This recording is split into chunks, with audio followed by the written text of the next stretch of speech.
Bueno, estamos ahora con Estela Díaz, no en comunicación. Otra clase de India. La otra India, otra bruja. Clase de ritmo. Otro ritmo. Clase de ritmo. Con más punchy. Estamos con Estela Díaz, secretaria de Género de la CTA Nacional. Bueno, con otro ritmo más o menos. Yo siempre que tengo que describir a Estela digo, Estela te puede llegar a decir igual cosa, pero con un tono musical. Es con una sonrisita, con una mirada tierna y te dice, bueno, no, pero en todo... O sea, se apasiona, pero con un ritmo también. Y estuviste defendiendo lo que para nosotras es una causa que llevamos adelante hace muchísimos años, que es el aborto legal, seguro y gratuito. Participaste con un discurso, dijiste algo que para nosotras fue fundamental, ¿no? Que priorizar y poner el foco en el feto era...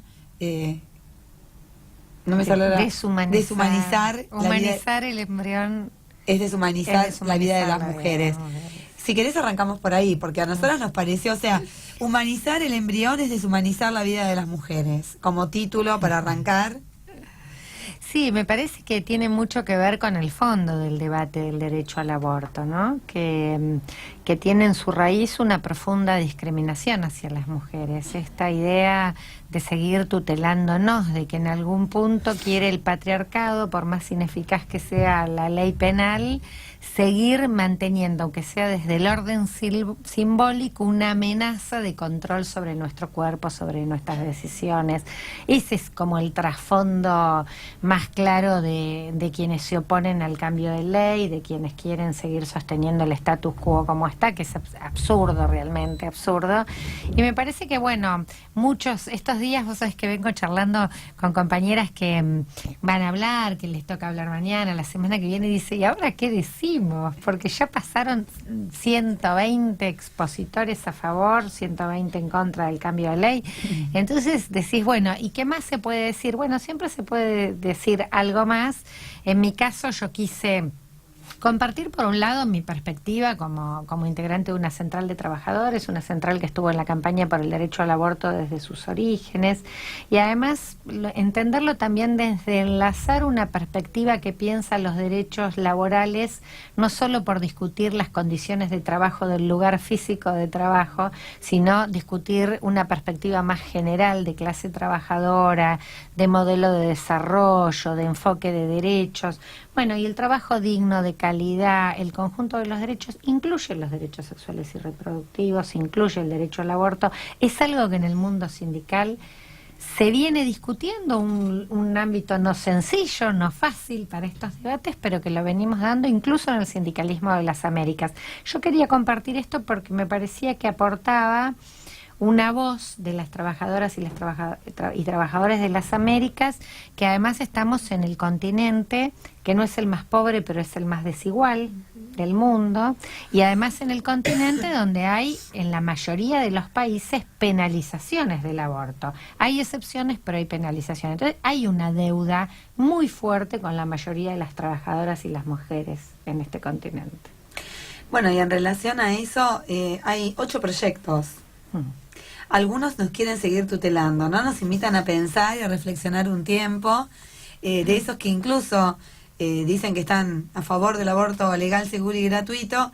Algunos todavía creen que, me hace acordar a los primeros debates sobre el divorcio, ¿no? Donde vos tenías que ir y te hacían audiencias de conciliación para que, a ver si que lo pensaras de nuevo, a ver si estabas realmente segura.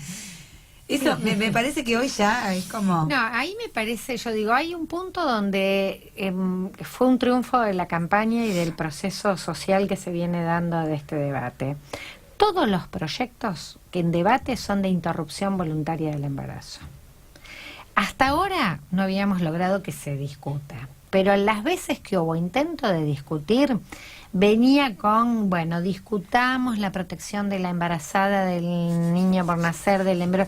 Digamos, esto ya fue el primer triunfo, es como se marcó la cancha de lo que estamos como en debatiendo. los encuentros de mujeres, estrategias para legalizar el aborto. Y Basta bueno, de discutir si aborto sí, aborto no. Tal cual. Entonces eso ya es un triunfo de la campaña por el derecho al aborto, es un triunfo de nuestro debate. Que quienes se están oponiendo están a la defensiva. Nos vienen respondiendo. Creo que más o menos honestamente en algunas notas del Diario de la Nación y de algunos portales que tomaban qué estrategias están planteando quienes no quieren que salga el cambio de ley y decían, y nos llevan como 10 años de campaña por delante, ¿no? Entonces, además, una ve que traen textos o discursos que ya dijeron mucho y que me parece que hoy la sociedad tiene otros oídos para estos temas, ¿no? Hoy los jóvenes lo han tomado.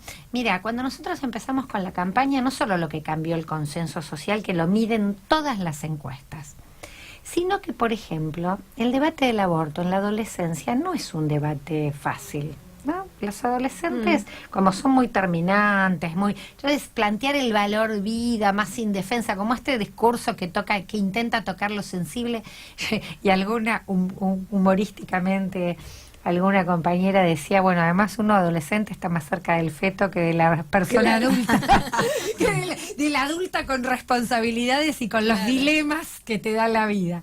Bueno, hoy las adolescentes y los adolescentes más aguerridas. Abrazan esta causa, piden tener pañuelos de la casa, Sí. van a su escuela secundaria con los pañuelos que con absoluta convicción consiguen.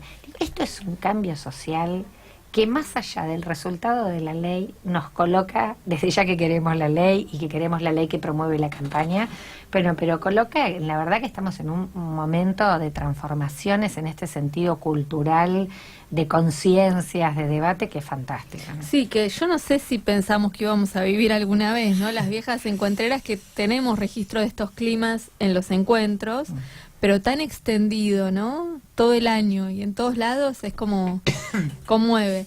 ¿Hay, Estela, en alguno de los proyectos alguna referencia a esta idea de la objeción de conciencia, ¿no? Que es compleja porque habilita una situación en la cual algunos médicos o médicas podrían eximirse de llevar adelante la práctica de, bueno, aprobarse el proyecto de ley? Sí, mira, el proyecto de la campaña por el derecho al aborto no tiene ninguna referencia a la objeción de conciencia. Eso fue un debate y se definió no referirse a ella. Que no te refieras a ella no quiere decir que ese derecho exista y que se pueda apelar a algún profesional de la salud que quiera. Pero nos parecía que no correspondía colocarlo. Este fue un debate. Empezaron con la estrategia de la objeción de conciencia cuando se empezaron a discutir las leyes de salud sexual y reproductiva. Claro. ¿No? Entonces aparecía esta cuestión de que yo puedo, como médico, médica, ginecólogo, decir que por mi conciencia no voy a recomendar métodos anticonceptivos, ni pastillas, ni preservativos. Y entonces, bueno, uno diría, qué absurdo en el sistema de salud con una política pública. Bueno, eso tuvo que ser una concesión. No solo era poner en la ley de salud reproductiva que los métodos no eran abortivos, sino que además la objeción de conciencia entró ahí, porque ya los grupos antiderechos ya tenían como estrategia, porque veían viendo que en el mundo venían perdiendo en estos debates y que se avanzaba con políticas que ampliaran el acceso en todos los sentidos, de salud reproductiva, educación, aborto. Entonces su estrategia ha sido obstaculizar el acceso. En la educación, obstaculizar el acceso en la salud. Para eso se usa la objeción de conciencia. En realidad la usan como una obstrucción de acceso a derechos. Claro. Y es más, porque también en algunos casos se conocen las hipocresías de ser objetor en el sector público y hacer que las prácticas en el sector privado. Colocar DIU, por ejemplo, ¿no? Claro. Y ahora aparece una estrategia compleja en ese sentido, porque hay proyectos que lo tienen. El proyecto de Filmus habla de objeción de conciencia, el de Mayra Mendoza también, pero ¿en qué sentido absolutamente claro lo establecen? La objeción de conciencia solo puede ser individual, debe ser manifestada al ingreso al sistema de salud donde se va a trabajar, debe ser ejercida en el público, en todo el conjunto. Hay que pensar que la objeción de conciencia define un posicionamiento moral frente a un tema que no lo tengo caso por caso. Se supone que es una visión de la vida. Claro. Lo tengo que tener siempre, porque había algunas que querían por casos definir a ver si tenían o no objeción de conciencia. Y estos proyectos lo que dicen es que además la institución debe garantizar la práctica. O sea que no hay modo de que haya instituciones que sean objetoras de conciencia. Hay que pensar que las paredes, los pisos, los techos no tienen conciencia. Claro. Así que estamos hablando de otra cosa. Y la verdad que están en algunas otras comisiones intentando movilizar un proyecto que presentó el PRO, que es ellos llaman de libertad de cultos, que tiene la objeción de conciencia institucional. Así que a la par que nosotras nos tienen en las audiencias debatiendo el aborto, están por otro lado intentando que se avance con un proyecto. Con la intención de que después eso se ponga en juego para el... Y que se ponga en juego, sí, porque si ellos logran una ley, marco, que establezca esto después pueden usarlo para cualquier tipo de práctica. Bueno, la verdad que hay que estar muy alerta, hay que estar muy alerta a esa maniobra, hay que estar muy alerta a algunos intentos de solo despenalizar. Sí. Algunos otros intentos de solo despenalizar a la mujer. Yo lo comentaba hoy en la radio abierta que se hizo en La Plata. Hay que tener mucho cuidado con eso, porque si solo se despenaliza a la mujer y no a quien acompaña o a los profesionales de la salud, estamos muy cerca de la persecución de las socorristas, de las acompañantes en las asesorías, en los consejos, no solo en los profesionales de la salud, sino en todos los sistemas y prácticas de acompañamiento. Hasta de una docente que dé clases de educación sexual integral con esta mirada, ¿no? Sí. Entonces, la verdad que es peligroso esto. Entonces, la verdad que queremos cambio de ley, en serio. No queremos nada que esté por detrás de el artículo 86 del Código Penal que tenemos, el fallo FAL de la Corte Suprema, que ya lo estableció, y el protocolo de aborto legal que tiene el Ministerio de Salud de la Nación. Digamos, ese es el piso. Lo que consigamos tiene que dar más derechos, no ponernos en cuestión ninguna de estas cuestiones, de estos temas. Leí el otro día una entrevista que le hacían a Estela Maris Manzano en Tiempo Argentino, y ella decía que los médicos, las médicas, no tienen el margen de la objeción de conciencia. Por ejemplo, si llega un genocida a un hospital, ellos tienen la obligación de atenderlo, ¿no? Entonces, ese era su argumento para decir que le parecía ridículo que en este caso se adujera, ¿no?, esta figura para evitar hacerle una práctica que una mujer puede estar solicitando, necesitando, y que si el marco legal se adecua va a corresponder, ¿no? Sí, además vos imaginate que ahí aparecerían como derechos en tensión y pensás, va una mujer en un pueblito a atenderse en el sistema de salud, tiene peligro para su vida, una enfermedad, y hay un médico, y ese médico dice que es objetor. ¿Y qué vale más? ¿La objeción de su conciencia o la vida de la mujer a la que tiene que practicarle el aborto, ¿no? Recordemos que ha pasado situaciones de niñas que han sido violadas y que las han obligado a continuar con la gestación, para no hablar del embarazo, porque había un montón de profesionales de la salud que decían que era riesgoso practicar un aborto, cuando en realidad es más riesgoso continuar con la gestación y hacerlas parir, ¿no? Niñas de 9, 10, 11 y 12 años que han tenido que judicializar, porque ese es otro de los puntos, judicializan una situación, incluso en el aborto que es punible, o sea, que es no punible, y ahí arriesgan la vida de niñas, de adolescentes, de jóvenes, incluso de mujeres. Muchas veces nosotros pensamos en la ley que tenemos, que es la que queremos modificar, que habla del aborto no punible, que dice que si está en riesgo la vida de las mujeres, y pienso cuántas veces la vida de las mujeres está en riesgo a causa de continuar con una gestación, y eso ni siquiera, porque ni siquiera el concepto de salud está definido, ¿no? ¿Qué es poner en riesgo la salud? Muchas veces en un montón de situaciones el aborto no punible debería garantizarse, y ahí, que es legal, también hay objetores de conciencia. Había un proyecto hace un tiempo, creo que ahora no, que hablaba de que una persona, una profesional de la salud o un profesional de la salud que ingresara a una institución de salud dijera al principio cuál era su marco de conciencia, luego no pudiera ser jefa del sector, ¿no? Sí, además es eso, digamos, imaginar cómo jefes de servicios, personas que están en contra de las políticas públicas, porque además digo, estas son políticas de Estado. Entonces las políticas de Estado deben garantizarse desde el sistema de salud. Y recordaba, acá citabas a Estela Maris Manzano, y ella siempre dice algo que el otro día, cuando se presentó Mario Sebastiani, también lo señalaba. No solo hacen una sacralización de la vida en gestación y de los embriones, sino que hacen una sacralización de la maternidad. Entonces, cuando un profesional de la salud habla de los riesgos de la maternidad, parece que estuvieras haciendo un hecho blasfémico, ¿no? Como herético. ¿Cómo vas a decir que es un peligro, y los peligros que tiene?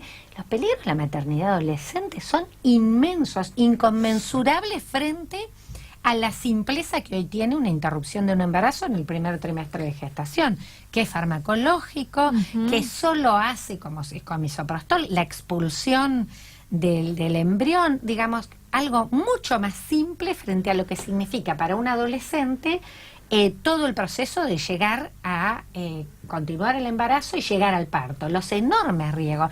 Bueno, Sebastiani lo decía y le preguntaban casi con horror, como si estuviera cometiendo un sacrilegio. Está dando datos de la salud. Ahora, datos de la salud que normalmente no te los dicen porque parece que es tan maravilloso. Ser madre, no puede haber en el mundo nada mejor, nada más feliz.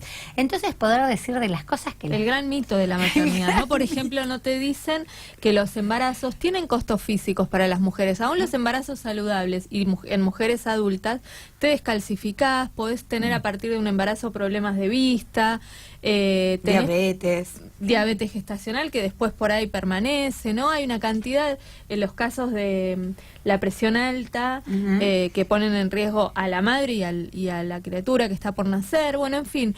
Y después la depresión posparto, que se padece en el puerperio, ¿no? Que tiene que ver con los cambios hormonales, tampoco es un momento agradable ni tan romántico como te lo pintan las propagandas de cochecitos y pañales. Y realmente ser madre, por lo menos para mí, fue una experiencia de desmitificación permanente de todo ese cuento rosa que me habían contado, las publicidades, ¿no? Y los pocos discursos que circulaban en torno a esto. Bueno, después tiene otras cosas, ¿no? Que uno encuentra en esos vínculos que se construyen, que tienen que ver con otras lógicas y con cómo una se para también ideológicamente. Pero no hay ninguna maravilla alrededor de la maternidad. No sé, Vani, vos cómo lo... No, es que te escuchaba atentamente porque es como difícil. Para nosotros es como bastante más sencillo el camino. Pero a veces parece que fuera difícil atender este tipo de situaciones. Conozco muchísimas personas, mujeres que han estado embarazadas, que han estado en época de gestación. Y lo usual es que tengan problemas bucales, por ejemplo, flemones, o sea, y tienen que, o vas al odontólogo ya con el bebé 2-3 meses o la bebé y te dicen, y lo que pasa es que estuviste embarazada, o sea, la realidad es que hay hechos de salud que implican, que dan cuenta y dan dato estadístico, como dice Estela, que atravesar una gestación tiene consecuencias para el cuerpo, no es un mundo rosa la maternidad. Entonces, hay que asumirla con conocimiento, y lo que transcurre muchas veces es que te ocultan esas situaciones. Sí, pero es así hasta a nivel además, familiar. Nadie en tu familia te dice, el parto te duele.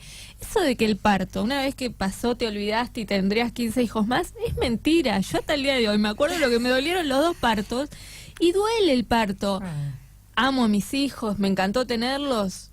Todo eso no lo pongo en discusión, aunque podría hacerlo. Eso por ejemplo, pero... a mí me dolió, lo que más me dolió en la vida es estar casi 6 meses sin dormir. O sea, bueno, yo no lo puedo superar. No se le puede negar a un ser humano, a una persona, estar sin dormir, a teta dependiente. Mirá cuando que se toca a los que no duermen por un año, por 2. Claro, teta, esto, lo otro, baño. Cuando querés acordar, pasan los meses, el sistema estatal no te permite tomarte una licencia de más de 45 días, salvo que mientas un poco en la fecha de parto y entonces te puedas tomar 2-3 meses y vos te reingresás al sistema capitalista productivo no durmiendo. O sea, la verdad es que todo ese ay, pero es el bebé. Y te digo una cosa, y me da rabia la gente dice, y pero es caca de bebé. La caca es caca, señora. Acá hay mirá la de náuseas igual. Mirá la puerta que abrimos. Claro, porque pareciera que estamos hablando de algo, viste, mágico. No, y ¿sabés qué pasa? Porque a mí porque nos engañan con el amor romántico de la maternidad. Es el amor romántico, la familia. Hay una idealización de todo aquello que no te lo plantean en términos mucho más humanos, mucho más que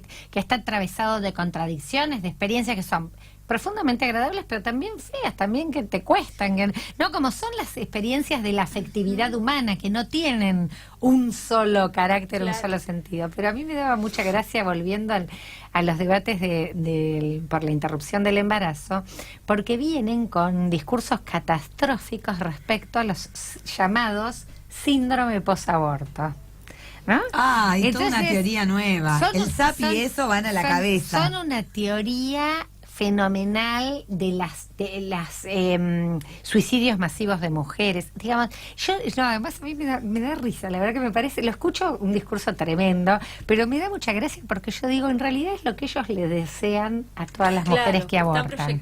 Están proyectando sus deseos y además están tratando todo lo posible de impactar en la cultura para que las mujeres sintamos esa culpa, nos sintamos la peor basura de la tierra, porque esta es la base. Yo siento a veces trato de reírme y tomar con humor las cosas que escucho en las audiencias. Y es lo más saludable. Es lo más saludable porque siento que son muy violentas muchas, que tienen un enorme nivel de violencia, de injusticia profunda para con las mujeres, y siento a veces que vienen como los cruzados, ¿viste? Me parece que falta verle las capuchas del Ku Klux Klan, ¿no? Y que salen a la casa de las brujas malditas mujeres que porque ¿cuál es el discurso? Que por suerte ya en la sociedad no tiene ese impacto. La vida, quieren llamarte a la vida más inocente. ¿Cuál es la vida más inocente? La que no nació. Entonces vos sos como el ser malvado que atenta contra esa vida. Es muy perverso ese discurso, es muy perverso. Yo creo que hemos logrado algo que es fantástico y que me parece que es producto de muchos años de activismo, que su raíz es un movimiento muy fuerte de mujeres de la Argentina, que no nace con el Ni Una Menos en el 2015, que tiene 30 años de encuentros de mujeres, que tiene a las madres de Plaza de Mayo, las abuelas, que tiene la resistencia, las piqueteras, las mujeres en las resistencias y construyendo vida, construyendo solidaridad en las luchas más difíciles. Las exiliadas, ¿no?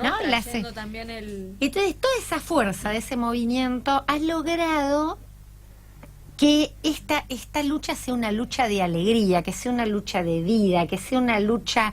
una fiesta, ¿no? Como lo que se ve ahí afuera del Congreso. Yo digo, justo que el verde dicen esperanza, ¿no? El verde es esperanza. ¿Y nosotros qué esperanza tenemos? La esperanza de una maternidad deseada, de una maternidad esperanzada. No la queremos como condena, como castigo, ¿no? O por ahí no la queremos también. O por ahí no la queremos. Y es la esperanza de una vida plena sin ese mandato. Tal cual. Entonces eso me parece que se viene logrando muy bien, que viene logrando que cambien, ¿no? Nosotros estamos escuchando estos días las voces de figuras muy conservadoras que dicen, y yo revisé mi posición con el tema y ahora estoy de acuerdo, ¿no? Y me parece que ahí no solo que logramos que lo que se discuta sean solo los proyectos de interrupción del embarazo, sino que además me parece que interpelamos a la sociedad desde el lugar del deseo, ¿no? Desde un lugar más de libertad, más de poder pensar, frente a que el otro discurso es opresivo, ¿no? Es castigante, es un discurso que tiene una violencia que me parece que genera reacción, así como diciendo, ay, no, a ver, no sé si... A mí me parece que este debate lo que ha puesto en escena, y me parece que eso también es muy interesante, que un montón de personas que estaban francamente en contra del aborto empiecen a decir y a replantearse, bueno, está bien, la ley no me obliga a abortar, si se sanciona y se aprueba, en primer lugar, y segundo, bueno, yo no lo quiero para mí, pero es política pública. Y en tanto política pública puedo entender que tiene que ser legal, seguro y gratuito. A mí me parece que ese debate, porque que las personas piensen de determinada manera, no lo vamos a poder modificar. Nosotras somos amplias, somos diversas, somos democráticas, así que las personas opinen distinto que nosotras, en principio no está ni bien ni mal, son opiniones distintas. Pero sí me parece enriquecedor de muchas personas, mujeres y hombres, que han empezado a decir en los últimos meses, muchas, bueno, está bien, una vez sancionada, no te obliga a abortar. No. Les invito a escuchar, si les parece, porque Estela dio la punta de esta tarde, lo comentábamos en el primer y segundo bloque, en la ciudad de La Plata, en la Cámara de Diputados de la provincia de Buenos Aires, la diputada provincial por Unidad Ciudadana, Lucía Portos, y Florencia Seintut, han desarrollado una jornada de debate, una charla. Vamos a escuchar a Luciana Pecker, que estuvo allí manifestándose también. Estamos hablando de un piso mínimo de 10.000 abortos legales en la Argentina. ¿Es una cifra que alcanza o es una cifra que quiere decir que todas las mujeres tienen derecho al aborto legal, seguro y gratuito en la Argentina? No. Pero ¿qué nos dice sin lugar a dudas esta cifra? que hoy el aborto legal se cumple. Por lo tanto, que la ley que queremos del Congreso no es seguir discutiendo la ciencia ficción de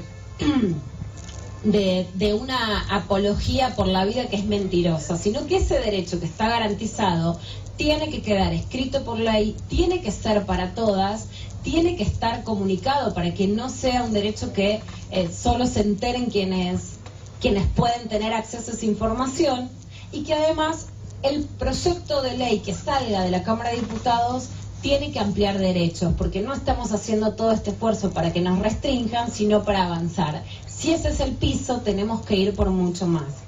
Y en este sentido, así como compartimos con una emoción muy grande la fuerza de las adolescentes, de los guardapolvos blancos, de las que pelean por ir en short, de los pibes que hacen pollerazo, de las que tienen uniforme, de las que van a colegios públicos y privados, religiosos y laicos, y gracias al enorme impulso de la educación sexual integral, si hay algo que defender para el proyecto que tiene que discutirse, para la parte más peligrosa, que no es la que está televisada, sino de la lapicera, de la punta chica del lápiz con el que va a salir la ley, es claramente la autonomía de las adolescentes.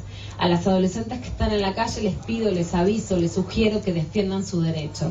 Es uno de los puntos que van a intentar limitar en los proyectos que salgan, y hay que defenderlo. ¿Por qué? Porque esa también ya es una conquista ganada. Cuando peleamos después de 20 años por la anticoncepción gratuita o por la educación sexual, Santiago Estrada, por ejemplo, en la ciudad de Buenos Aires, que hoy es secretario de culto, pero que era legislador porteño, lo que no quería era que la educación sexual llegue a todos los colegios y además, por ejemplo, a las edades más chicas.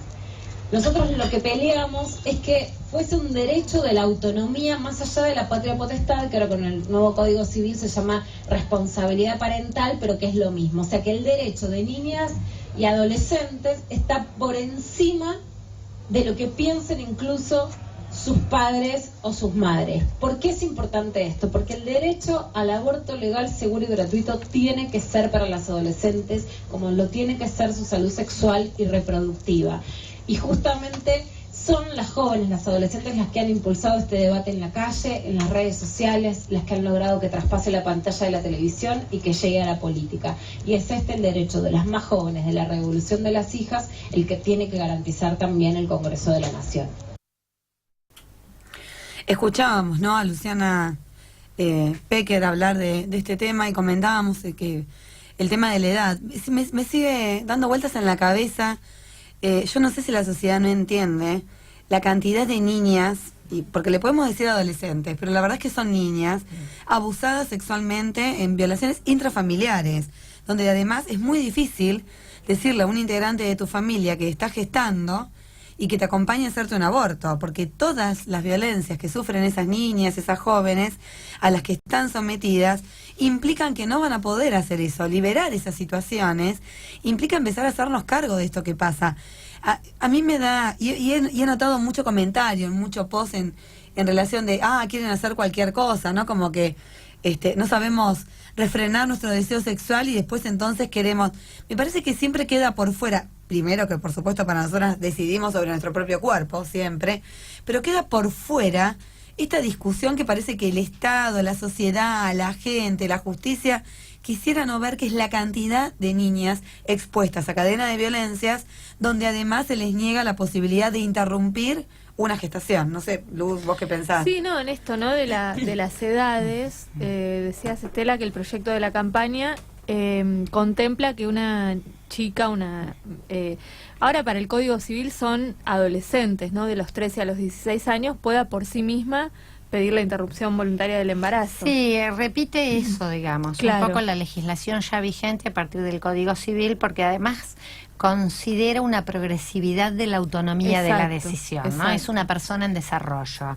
Y entonces escuchar, y esto también tiene que ver con la Convención de los Niños, Niñas y Adolescentes, escuchar su voluntad es fundamental. Y vos sabés que a mí me impactó el día que yo intervine, estaba también Analía Bruno, que es de la Red de Profesionales por el Derecho a Decidir, y ella contó de una consejería donde, porque también insistieron con el tema de la edad. Cuando la discusión de salud sexual y reproductiva, también el debate en la edad, siempre buscan alguna excusa para ver cómo obstaculizan algo o achican las posibilidades de derecho. Y Analía contó de una experiencia en las consejerías, ella hace muchísimos años que trabaja en las consejerías en pre y posaborto. Y ella dice que, por ejemplo, les ha pasado con una chica de 13 años que su familia quería forzarla a interrumpir el embarazo y ella no quería. Y fue escuchada en el marco de una consejería y se respetó la voluntad de ella. O sea que no, digamos, el escuchar, el ver la voluntad de la persona no quiere decir que siempre va a ser para que se interrumpa Claro, un embarazo, claro. porque además también tenemos la experiencia que no todo embarazo no deseado termina en un aborto. De hecho, la mitad de los partos son de embarazos que no fueron planificados. Digamos, este es un indicador también a mirar que necesitamos, nosotras que defendimos siempre que haya la mayor autonomía posible, la mayor libertad para decidir, y por eso defendimos la educación sexual integral, el acceso a los métodos anticonceptivos. Bueno, todavía hay mucho camino para recorrer en esos terrenos para que realmente la maternidad sea planificada, la gestación, el decir, bueno, sea buscada, sea deseada, planificada, bueno, todavía falta mucho, pero claramente que se legalice, no solo que no obliga a nadie, sino que tampoco quiere decir que necesariamente frente a una gestación no deseada se interrumpa. Exacto. Puede ser una opción. Bueno, hay una película que se estrenó recientemente que se llama Invisible, que justamente cuenta la historia, tuvo poco tiempo en cartelera, como sucede con los estrenos argentinos, lamentablemente. El 8 de marzo la estrenaron. Exacto. No la pude ver. Y yo te digo que es muy interesante porque la película, sobre todo lo que cuenta es la soledad de esa adolescente, ¿no? De esa Claro. piba que está, bueno, resulta embarazada en una situación que no está narrada como abuso, y bueno, y cómo decidir, ¿no? Y lo que realmente a mí me quedó como patente, no la voy a contar, así no la spoileo, Así lo pero vamos a ver. es el desamparo de las pibas frente a un embarazo, ¿no? A cualquiera sea la decisión después a tomar, la desconexión, bueno, en muchos casos de las familias, de las escuelas, ¿no? La negación de la sexualidad de las pibas, ¿no? Claro. Pareciera que no hay sexualidad. Entonces, de repente nos empiezan a preocupar cuando aparecen las adolescentes embarazadas. Bueno, pero antes alguien le habló, le dijo, le acercó, ¿no? Además, si nosotras pensamos, mira, estaba terminando de escribir mi presentación porque yo ya hablé, pero te permiten presentar un escrito, y entonces ahí yo ponía un eje en algo de que el tema es que esta cuestión tiene que ver con la sexualidad, y si hay un tema tabú y que ha estado intervenido por discursos, además, de las mujeres. y de las mujeres, y la sexualidad de las mujeres, y además encima hablamos en general de relaciones heterosexuales, porque puede haber Claro. situaciones en las que no, pero el producto de la gestación tiene que ver con eso. Pero hay tanto tabú todavía respecto a la sexualidad colocado, que me parece que es parte también de lo que está en el trasfondo. Y si nosotros pensamos que tenemos las personas que con la sexualidad, no con la sexogenitalidad o el acto sexual, nacemos y morimos, ¿no? Es parte de nuestra afectividad, de nuestras emociones. Esto es a lo largo de la vida. Pero el periodo de posible fertilidad de gestación tenemos entre 30 y 40 años de vida sexual. Si contamos que en Argentina el promedio de natalidad es 2,3 por mujer, 2,3 hijos. No me dan los números. Es una excepción absoluta tener una sexualidad reproductiva. En 30, 40 años de vida sexual activa, no puede haber errores.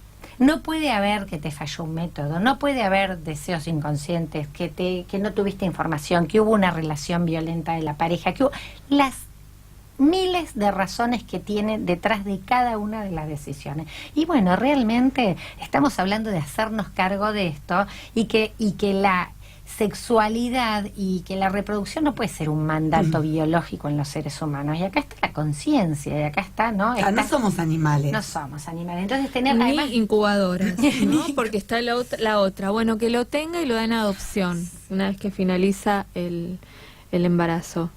Hay tantas niñas y niños en adopción que no son tomados en este momento ya por... Las invito a escuchar el audio, el testimonio de Laurana Malacalza, también coordinadora del Observatorio de Violencia de Género de la Defensoría del Pueblo de la provincia de Buenos Aires, también en la actividad que se desarrolló esta tarde en la Cámara de Diputados. Me parece que resulta significativo en este contexto repasar la respuesta del Estado, porque el Estado sigue siendo un campo donde se van a seguir dirimiendo estos conflictos y estos sentidos a partir o no de que se apruebe la ley y a partir de todos estos debates.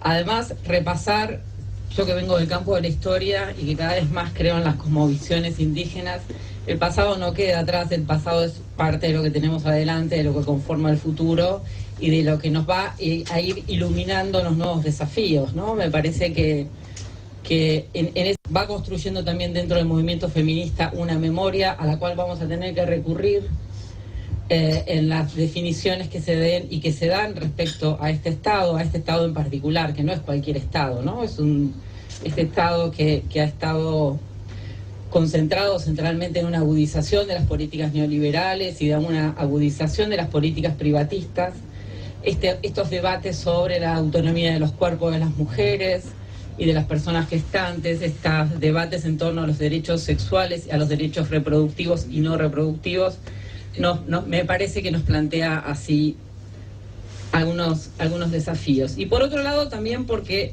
entiendo, y creo que por ahí vamos a compartir, que a partir de estos debates y de la posible implementación de una ley que legalice o despenalice el aborto, vamos a seguir requiriendo de intervenciones por parte del Estado y de ese marco de definición. La misma Fabiana Túñez reconoció en las sesiones de CEDAW, en la que yo tuve la suerte de estar presente en el año 2016, las presiones de sectores conservadores del gobierno y de la Iglesia para responder sobre la decisión que Vidal había tomado en dar marcha atrás a la adhesión a este protocolo. Y en sus propias palabras, las tengo copiadas en ese momento textualmente, se refirió a las autonomías, no ya de los cuerpos de las mujeres, sino de las provincias, de establecer sus propios procedimientos, ¿no? Este uso de las vueltas de las autonomías provinciales, hablando de autonomía, para decidir qué políticas implementar o no en sus territorios. Escuchábamos, ¿no?, a Lorena Malacalza, como comentaba la situación de Vidal, que parece que se quieren retractar del protocolo al cual adhirió el Ministerio de Salud de la Nación y a la CEDAW, y pensaba, ¿no?, en esta situación tan particular que tiene que ver con el cuerpo de las mujeres, con esta... bueno, vos transitás igual esta situación y después lo podés dar en adopción, como si esa figura fuera posible. Lo hablamos la vez pasada cuando hicimos el programa de Justicia y Género. Para la legislación argentina eso sería abandono de persona, y me gusta mucho jugar con algunas significaciones en torno al aborto legal, que tiene que ver con que nosotras también somos madres, no es que, porque nosotras también somos grupos de derechos, ¿no? O sea, si a mí me tienen que decir Vanina, Lucía, Estela, las mujeres que tratamos de impulsar y acompañamos la ley del aborto legal, seguro y gratuito, somos mujeres pro vida. Nosotras sí, ¿no? Estamos a favor de la vida, de todas las vidas, pero creemos en la independencia de las mujeres, en la autonomía de los cuerpos, creemos en las decisiones y tenemos la fuerte convicción de que esto es una necesidad como política pública. Entonces, todo lo demás que está en debate por alrededor y por fuera de esta discusión, que se quiere casi a veces ridiculizar, ¿no?, queda muy expuesto en aquellas situaciones donde de nuevo el patriarcado nos quiere hacer creer que somos un vehículo para, ¿no?, un envase para, una cosa para, ¿no?, como si fuésemos una máquina y como si eso no tuviese ningún costo. A mí me sigue pareciendo que es un poco perverso el juego de algunos discursos, que hay que estar muy atentas y muy atentos, porque si no a veces se caen en necedades que son surrealistas, en principio para mí. Sí, yo lo que estuve siguiendo, no pude seguir todas las exposiciones, pero lo que estuve viendo, sobre todo de los primeros 2 martes, de los que estaban en contra, realmente no encontré ningún argumento que pudiera ser convincente, más allá de que a mí no me van a convencer, ¿no? Pero viste que una puede reconocer en el otro, bueno, una argumentación fuerte, sólida.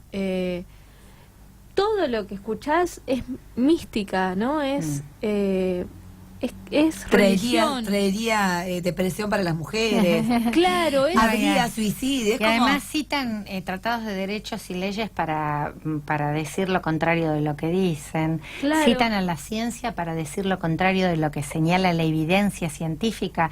Quedó clarísimo hoy en una repregunta que le hicieron a una abogada que se presentó como especialista y citaba el artículo 75 de la Constitución, y le dijeron, ¿vos leíste el fallo FAL? Y dijo, no. Entonces no necesito leer el fallo FAL porque sé lo que dice la Constitución. Entonces, no leen el fallo FAL, no saben...